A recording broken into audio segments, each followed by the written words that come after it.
The Lord be with you. And with your spirit. A reading from the Holy Gospel according to Matthew. Glory to you, O Lord.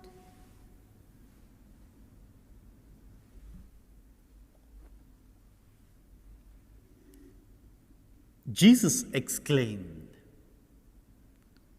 I bless you, Father, Lord of heaven and of earth, for hiding these things from the learned and the clever and revealing them to mere children. Yes, Father, for that is what it pleased you to do. Everything has been entrusted to me by my Father, and no one knows the Son except the Father, just as no one knows the Father except the Son, and those to whom the Son chooses to reveal him. Come to me, all you who labor and are overburdened, and I will give you rest. Shoulder my yoke and learn from me, for I am gentle and humble in heart, and you will find rest for your souls. As my yoke is easy and my burden light.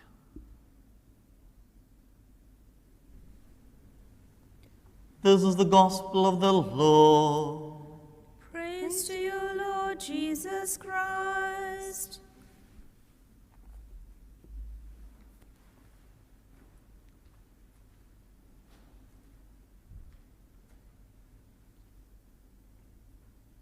Lord, I'm a puny little creature, the dust from the dust. If you were with me, I can be your mighty instrument, Lord. Bless me, Lord, so that I might break your word worthily to your people. Amen. God's blessings to you, almighty people. And today's reading enables us to understand God's love, His unfathomable love. And the readings are beautifully designed, and there is a beautiful connection with one another. I want to put them all together in an easy way for us to remember. That's why I coined an acronym out of these readings, which can remain in our minds very well. So I call this acronym as DP Law. If you're friends from Malaysia, I'm of Malaysian too, their language is so beautiful. In their language, there is always a tune. Whenever they speak to you, okay la, how are you la? So that way you can remember this DP Law. Each letter stands for an explanation that I find it in today's reading. This D stands for dream. Dream. Today's first reading is about dream. People are heavy burdened in the slavery. The thought is locked up and they don't feel any way out. And they feel depressed. At this moment, Prophet Zechariah, he comes out with beautiful word. Today's reading starts with a joy. Be joyful, my dear people. What we think as an end is no more an end for God. It's the new beginning. Most often when struggle comes, an issue comes, a problem comes in front of us, we focus more on the problem and forget ourselves. And we think this is how everything has an end, so this is ended. But Prophet says how the Redeemer is going to come. For what? To bring peace. To bring peace amidst this mind which is full of calamity, confusion. He comes to bring peace, to calm down. So, you see, Joseph the dreamer, how beautifully he dreams.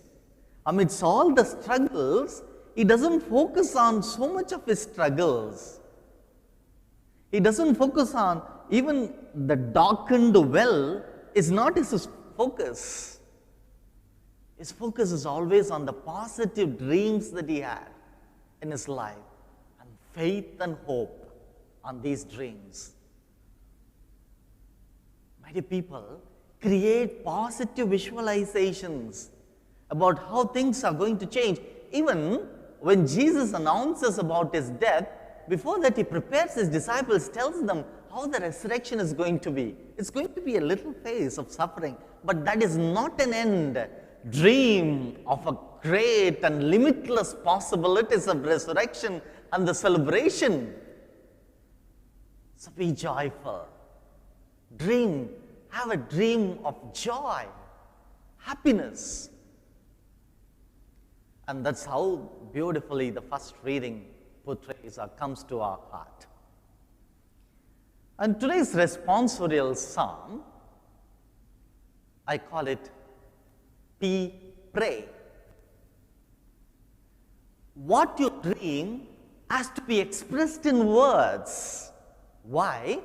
When you express something in words, it re-enters your brain, reaffirms you. So when we verbalize, miracles do happen when you verbalize. We don't pray in order to show people how to pray. I remember I went to one house, one of my friend's house, and there was a little girl. I asked her, "Do you know to pray?" She said, "Yes."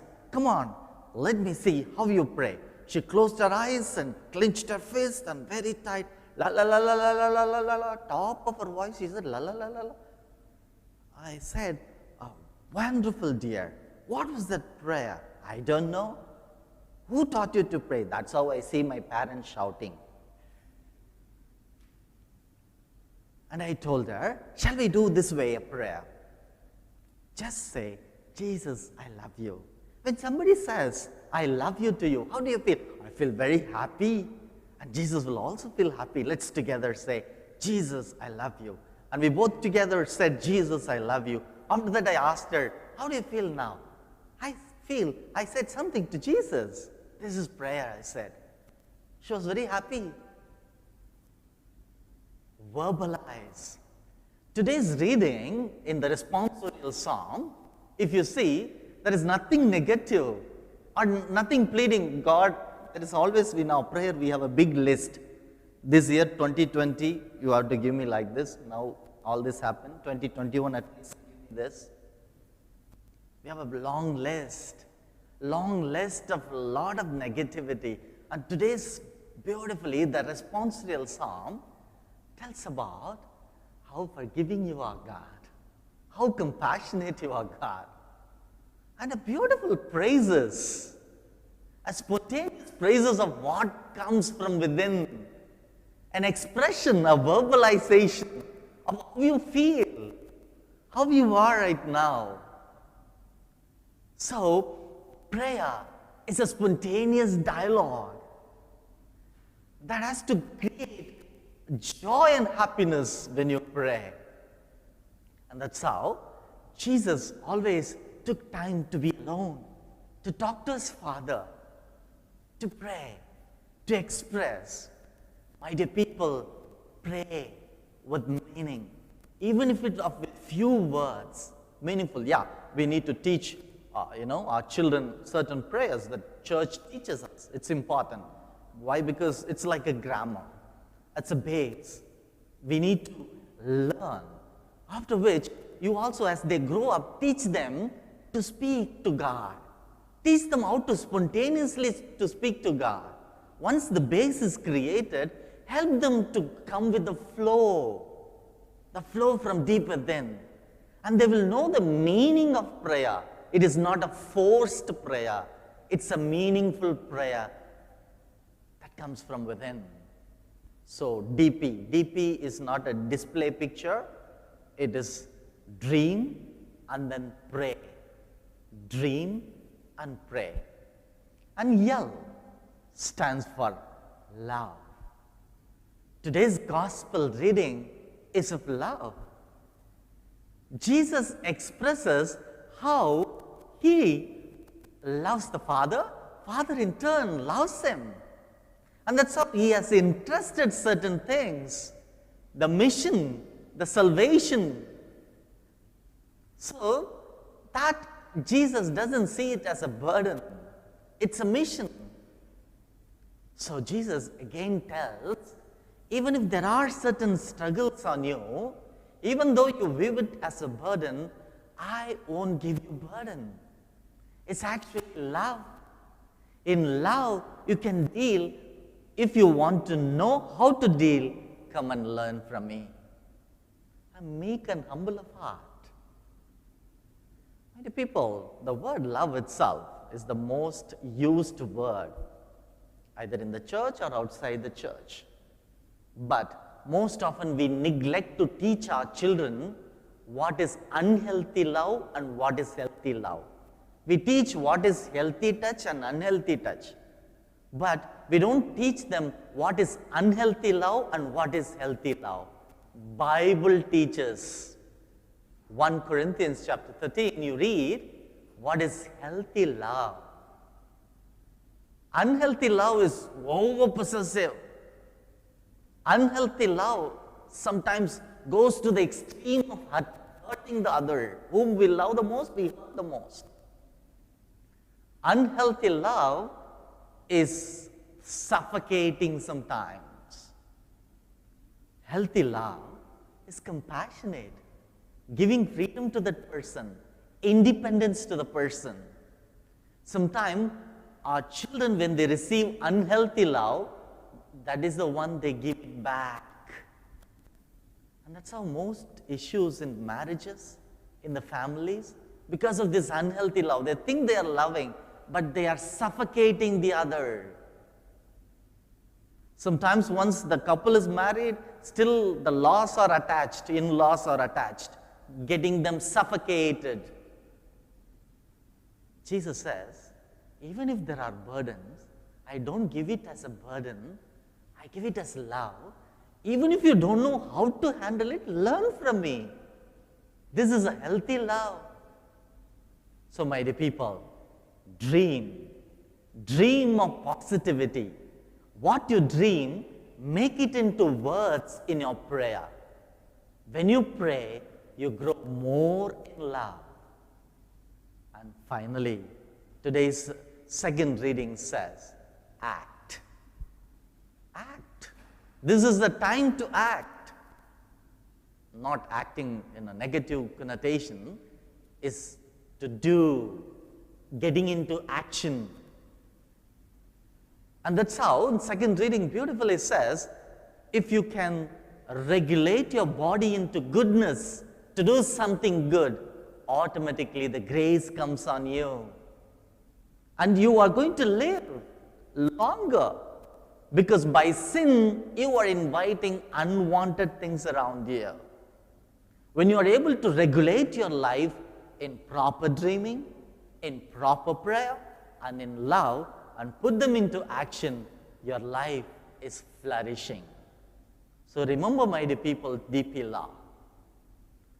In your life, if this alignment happens, there is joy, happiness, there is a witness. God doesn't give you heavy burden. God gives you love. Amen.